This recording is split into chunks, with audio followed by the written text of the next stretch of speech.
Na página 86, melhor dizendo, aí vamos para o avanço do eixo. Né? Podemos dizer que a Segunda Guerra Mundial, basicamente os primeiros anos, né, 1940, 1941, até o início de 1942, basicamente o eixo estava avançando e dominando praticamente todos os territórios. Uma das estratégias que os nazistas utilizaram durante a guerra, né, e o bloco do eixo, foi a estratégia da Blitzkrieg, uma expressão alemã que significa guerra relâmpago, que seria o quê? Uma estratégia utilizada pelas tropas do eixo para ocupar os territórios de forma rápida. Como é que funcionava? Eles utilizavam os mecanismos, né? O ataque aéreo, o ataque naval, o ataque pelos transportes terrestres, né? Que aí vinham os blindados, os panzers, os tanques, e aí também os ataques, né, com soldados por terra. Então, esses ataques ocorriam de forma simultânea. Isso significa dizer o quê? Que um território, por exemplo, que nem a França, que poderia levar meses ou até anos para ser ocupado, né? Eles ocupavam em dias. Ou seja, a França, quando foi ocupada durante 1940, ou seja, menos de 30 dias, a França, né, principalmente a França contrária ao nazismo, né, foi ocupada durante pouco tempo. Né? Aí, como ele destaca aqui, né, os combates entre os aliados, liderados pela França e pela Grã-Bretanha, e as forças do eixo, começaram de fato em 1940, quando os alemães partiram para a conquista da Escandinávia, no norte da Europa. A campanha da Escandinávia foi rápida e em 1940 ocuparam a Noruega e a Dinamarca, né, pelas forças alemãs, ou seja, já dentro da estratégia da Blitzkrieg, né, com pouco tempo, dois países, né, da região do norte da Europa, né, da região da Escandinávia, né, a Noruega e a Dinamarca foram ocupadas rapidamente. Aí, uma das táticas utilizadas durante a estratégia da Blitzkrieg eram os aviões, né, os aviões de bombardeio. Né, fotografia tirada em 1940 durante um ataque alemão em qualquer parte da Europa. E aí nós temos a ocupação nazista em Paris em 1940. Né, nós estamos vendo ao fundo a Torre Eiffel, né, quando Hitler mandou hastear a bandeira suástica, né, que é a bandeira que tem aquele símbolo dos nazistas, aí na Torre Eiffel. Continuando. Enquanto as tropas ainda lutavam na Noruega, Hitler iniciou a operação para a conquista da França. Para atingir esse objetivo, os alemães direcionaram as tropas para os territórios belga e holandês, atraindo para lá boa parte das forças franco-britânicas. Vocês estão vendo a estratégia, né? Ele foi pela região dos Países Baixos, né? Na região da Bélgica, da Holanda, Luxemburgo, atrair as forças dos aliados, mas também adotou uma estratégia paralela que era o quê?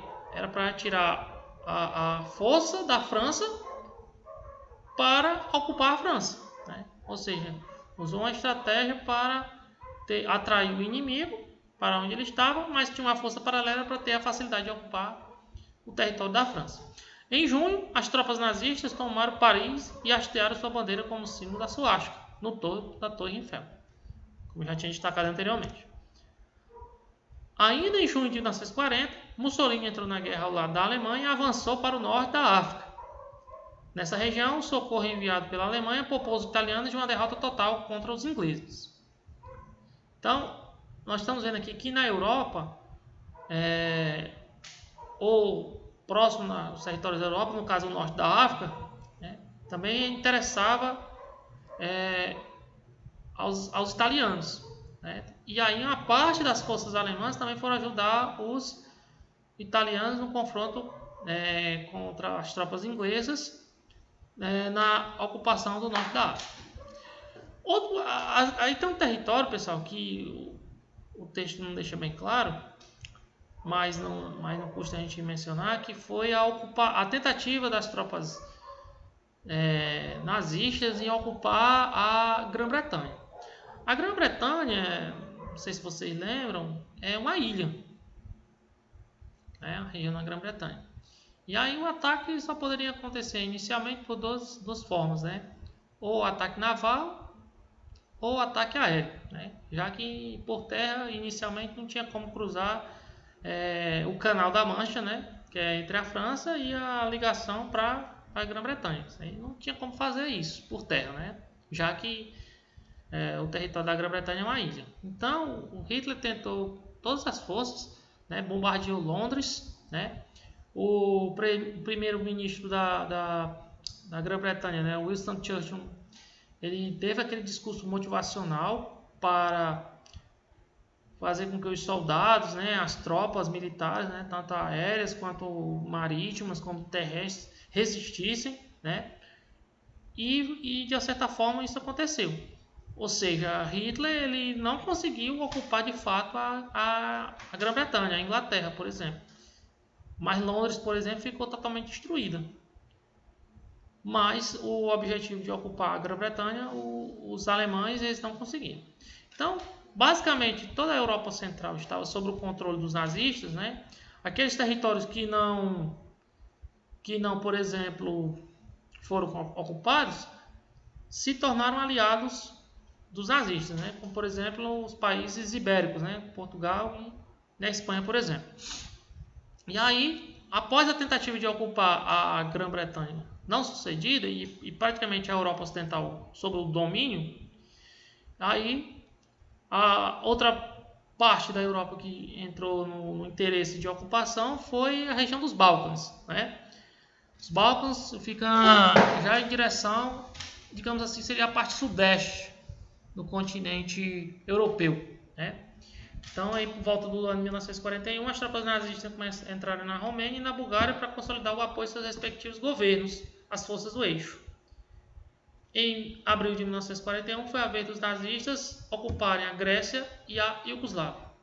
Então, Europa Ocidental, né, a parte central, a parte dos Balcãs, a região norte, a região da Escandinávia, praticamente estava sob o controle dos nazistas. Então, faltava a outra parte da Europa, o leste europeu, que era o acordo principalmente feito com o Hitler tinha feito com o Stalin para evitar o ataque à União Soviética, que esse acordo vai ser quebrado a partir do momento em que praticamente a parte ocidental da Europa estava sob o domínio nazista.